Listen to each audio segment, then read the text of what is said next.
As news Haryana देखने वाले सारे दर्शकों ने आशीष कड़ोदा की राम राम भाई। फिलहाल मौजूद नरवाणा के अंदर अपने साथ में भारतीय जनता पार्टी के प्रदेश प्रवक्ता व्यापार प्रकोष्ठ राजेंद्र गुप्ता जी अपने साथ में मौजूद है। बातचीत करांगे हरियाणा की राजनीति को लेकर। हरियाणा की राजनीति जो उसका चुनावी माहौल है, उसके थोड़े ही दिन रह गए हैं और उम्मीदवार है चाहे वो किसी भी पार्टी का हो, वो अपने मैदान में आने लग रहे और अपनी ताकत दिखाने लग रहे। राजेंद्र गुप्ता जी से बातचीत करेंगे। राजेंद्र जी, सबसे पहले हमारे चैनल पर आपका स्वागत है। धन्यवाद। हाँ जी, देखो जी, आपको पता है जो हरियाणा का चुनावी माहौल उसके थोड़े ही दिन रह गए हैं और सभी पार्टियों के, चाहे वो बीजेपी हो, कांग्रेस हो, सभी पार्टियों के जो उम्मीदवार हो अपनी ताकत दिखाना शुरू कर रहे हैं और अभी तक नरवाणा क्षेत्र से बीजेपी का कोई भी उम्मीदवार सामने नहीं आया है। पत्रकार महोदय, आपको इस बात की जानकारी भी होगी और मैं बता भी देता हूं ताकि आप जनता तक ये बात को पहुंचा सकें कि कोई भी पक्ष नाम की तो इस 3 स्टेटों का रिजल्ट आने के बाद चीज़ ही नहीं रही। उन्होंने वो इंडिया नाम का ठग गठबंधन बनाया था, उसके अंदर आज तक वो किसी बैठक के अंदर ये नहीं कर पा रहे कि वो इकट्ठे होके बैठ जाएं और बात कर लें और या सीटों का बंटवारा कर ले या उनका तालमेल हो जाए, कुछ भी हो जाए, ऐसा वो सोच भी नहीं सकते क्योंकि उनकी इतनी जो है उनके अंदर इतना क्षमता ही नहीं है कि वो कोई पकड़ कर सके। इस वक्त तो विपक्ष नाम की तो आप बात छोड़ दीजिए। बात रही भारतीय जनता पार्टी की, भारतीय जनता पार्टी का हर जगह हर व्यक्ति सक्रिय, हर कार्यकर्ता अपने काम पर लगा हुआ है, जो कि पार्टी के लिए दिन रात जिसकी जिस चीज़ की भी ड्यूटी है वो लगे हुए हैं। आज नेताओं का एक आह्वान है कि कार्यकर्ता अपनी कमर कस लें और वो लगे रहें। दूसरा, आपने सवाल पूछा कि नरवाणा के अंदर भारतीय जनता पार्टी का अभी तक कोई चेहरा सामने नहीं आया। भारतीय जनता पार्टी के यहाँ पे 5 से लेकर 10 तक ऐसे बड़े चेहरे हैं जिनको टिकट देने के बारे में भारतीय जनता पार्टी सोच सकती है, परंतु उनका हर प्रकार का बायोडाटा पूरा चेक करने के बाद जब भारतीय जनता पार्टी के बोर्ड को ये निश्चिंता हो जाएगी कि इस व्यक्ति को चुनाव जीतेगा और जितवाना है, उस व्यक्ति को हम टिकट भारतीय जनता पार्टी अपने आप घर में बैठे दे देगी। उसको घूमने फिरने की या चक्कर काटने की किसी नेता की ज़रूरत नहीं है। भारतीय जनता पार्टी का ये सिस्टम नहीं है। यहाँ तो संगठन में कैडर में नाम जो जाते हैं उनमें उनका बायोडाटा चेक होने के बाद उसको घर बैठे टिकट देने आते हैं। उसको चुनाव की तैयारी उसके कार्यकर्ता करते हैं, ना कि उसको कुछ करना होता है। हाँ जी, देख सकते हो जी, जो सिरसा के अंदर कांग्रेस पार्टी की रैली थी उसमें एक बात कही गई थी कि विपक्ष जो भारतीय जनता पार्टी है, मौजूदा सरकार, उसने बहुत बड़े बड़े वादे किए थे। 2 करोड़ भारत में नौकरी देने की बात कही थी। आज युवा विदेशों की तरफ जा रहे हैं क्योंकि भारत में नौकरी नहीं है। क्या बात है, 2 करोड़ नौकरियां दी है भारतीय जनता पार्टी ने? ये उनकी 200% अफवाह, एक तो 100% होती है, 200% अफवाह बना रहे हैं। 2 करोड़ क्या, 2 से ज़्यादा 2.5 करोड़ के लगभग भारतीय जनता पार्टी की सरकार जब से आई है भारत के अंदर नौकरी लग गई, परंतु फ़र्क ये है यहाँ पर कोई बिना खर्ची बिना पर्ची के नौकरी लगती है और वो नौकरी गिनते हैं जो पैसे देकर और नाम कराया हो कि भाई उस बिचौलिए ने नौकरी दिलवाई, वो उन नौकरियों गिनते हैं। वो पढ़ाई के हिसाब से नौकरी नहीं लेना चाहते। भारतीय जनता पार्टी का एक असूल है, जो पेपर पास करेगा, जो जिसका मेरिट में नाम होगा, उसको चाहे वो रिक्शा वाला का बेटा हो, चाहे मजदूर का बेटा हो, चाहे किसान का बेटा हो, चाहे व्यापारी का बेटा हो, गरीब अमीर किसी को भी नहीं देखा जाता।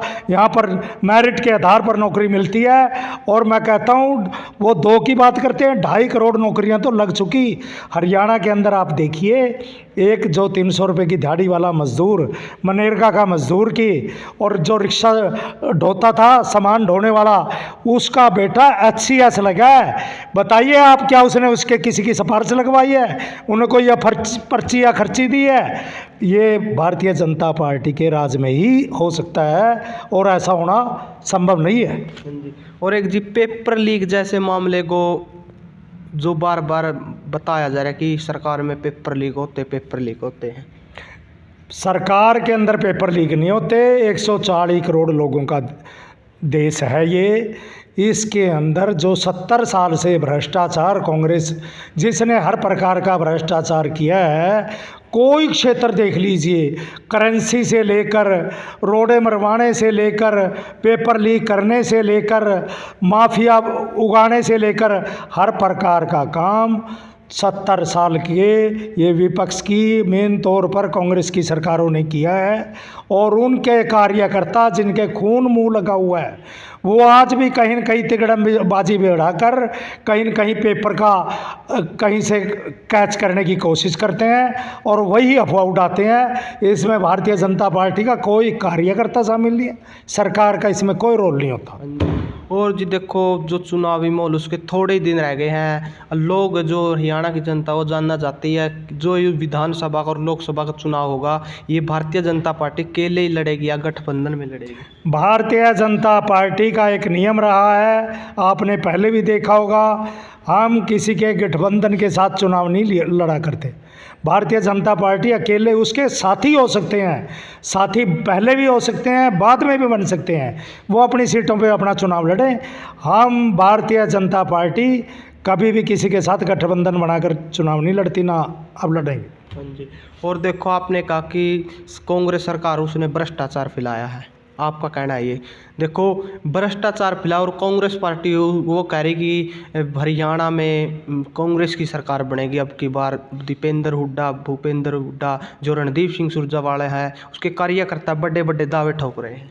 कांग्रेस की सरकार तो जब बनेगी, पहले तो बेचारों के पास संगठन में बनाने के लिए इन पे पदाधिकारी नहीं है कि भाई संगठन के पदाधिकारी किसको बनाए। एक अध्यक्ष बनाकर छोड़ देते हैं, बेचारी वो शैलजा बुरी तरह हालात में तंग होके वो छोड़ गई, पहले तंवर था वो छोड़ गया। मतलब अध्यक्ष तंग हो जाता है। बुद्धियावान जी आए हैं, वो नहीं बेचारे 6 महीने 8 महीने हो गए उनको बने हुए, वो बेचारे कोई बना नहीं सकते। जब ये पदाधिकारी ही नहीं बना सकते, अपना संगठन ही खड़ा नहीं कर सकते, ये चुनाव किस बेस पे लड़ेंगे, किसके आधार पे लड़ेंगे, कौन इनके कैंडिडेट हैं, कौन इनके कार्यकर्ता, जब संगठन ही नहीं है इनका।